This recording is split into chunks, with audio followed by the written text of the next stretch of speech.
¿Qué tal? Muy buenas tardes, compañeros y compañeras. Saludo con mucho gusto a nuestra docente, la doctora María Guadalupe Domínguez Moreno, quien nos imparte esta cátedra de Seminario de Casos en Defensa y Litigio Oral 1 en el doctorado en Derechos Humanos y Litigación Oral de la Universidad de Expo. Yo soy José Luis Olivas García y quiero compartir con ustedes estas reflexiones acerca de un tema muy interesante que son las violaciones procesales. Para esto quiero considerar como apoyo el amparo directo en revisión 669/2015, que es un caso prácticamente emblemático en este sentido de las violaciones procesales. Es un caso que se suscita a partir de una confrontación entre varias personas en la calle con armas de fuego, en donde una de ellas acciona su arma, causándole la muerte a otra de las partes. Posteriormente, esta persona es detenida, se consigna y se procesa, y tras llevarse a cabo las diversas etapas del procedimiento, sin ninguna objeción, esto transcurre hasta la etapa intermedia y posteriormente en la etapa de juicio oral es cuando la persona acusada decide manifestar su situación a través de la confesión, y en este sentido esta persona manifiesta que el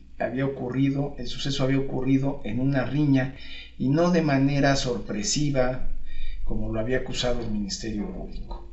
Sin embargo, posterior a ello se dicta sentencia por homicidio simple intencional y se le da una pena de 11 años con 3 meses de prisión. Tras esta sentencia, tanto el sentenciado como el ofendido promueven e interponen el recurso de apelación, mismo que se lleva a cabo,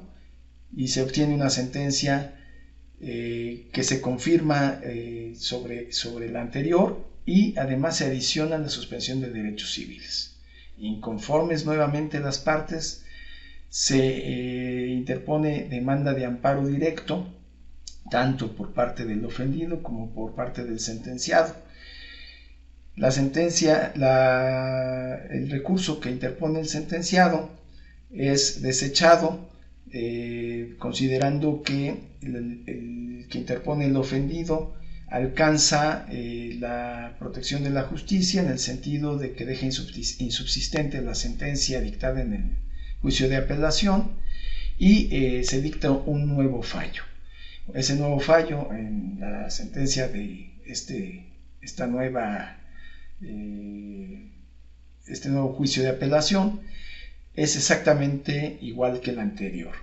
Se da el fallo en el sentido de homicidio simple intencional, con la pena de 11 años y 3 meses, y además se incorpora la suspensión de derechos civiles. Nuevamente, inconformes las dos partes, promueven recurso de amparo directo. Al ofendido se le niega la protección constitucional, pero al sentenciado se le da trámite. Sin embargo, en este nuevo trámite de amparo directo se obtiene también una sentencia en la que se sobresee el juicio respecto del acto de ejecución reclamado y se le niega la protección constitucional. Nuevamente, inconforme el sentenciado, presenta un recurso de revisión en el cual señala que en la demanda se había contemplado o se había suscitado el hecho de que fue incomunicado y torturado. Además, se le había sembrado un arma que fue con la que supuestamente se le quitó la vida a la víctima. Esta situación hace que de alguna manera el tribunal considere darle trámite a este nuevo recurso, que es el de revisión de la sentencia de amparo, y de alguna manera para poder dar este trámite se consideran algunos aspectos importantes. Por ejemplo, lo señalado en el artículo 107, fracción 3, inciso A de la Constitución Política de los Estados Unidos Mexicanos, y también el 170, fracción 1 de la Ley de Amparo, que de alguna manera señalan que todas estas sentencias, laudos y resoluciones que pongan fin al juicio por violaciones en ellos puede ser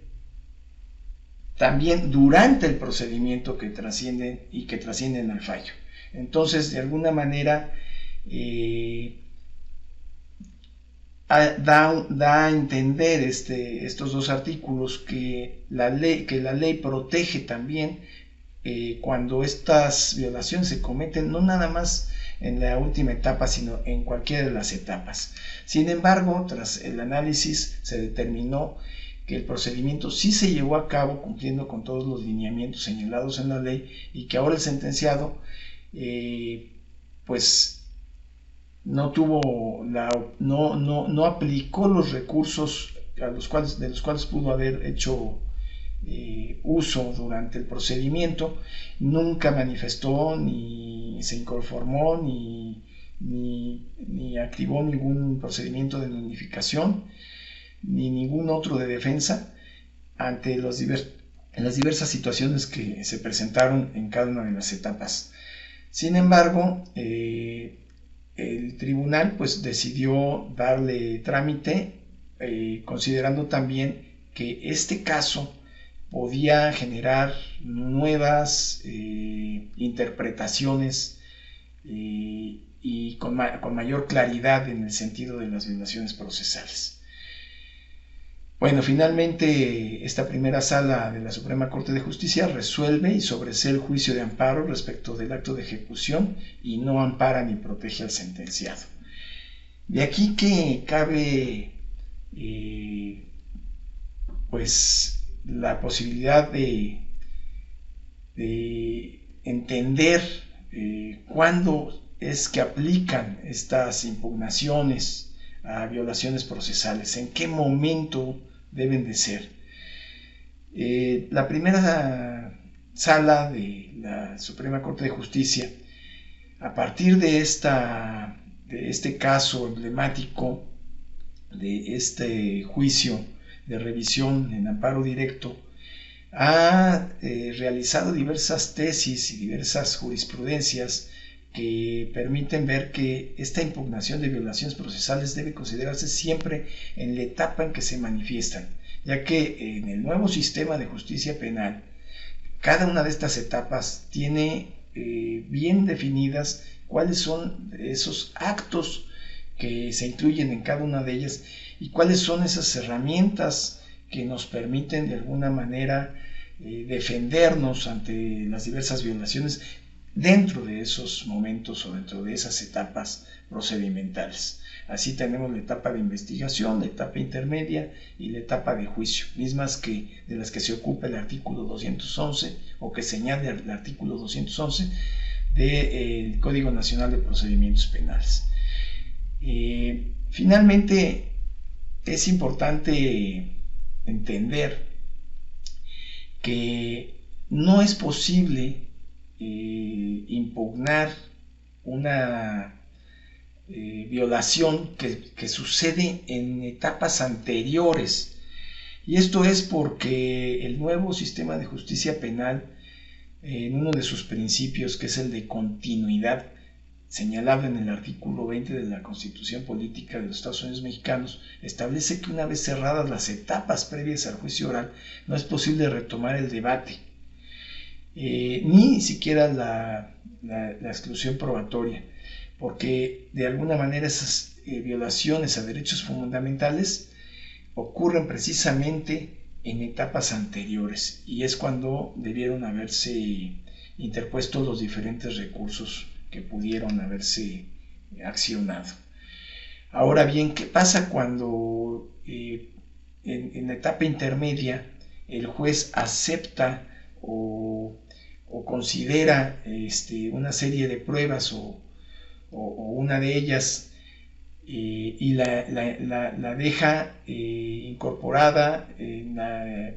etapa de juicio oral para su desahogo? Cuando nosotros consideramos que esas pruebas son ilegales o ilícitas, pues sí existe una serie de elementos o de herramientas que podemos utilizar. Primero que nada hay que recordar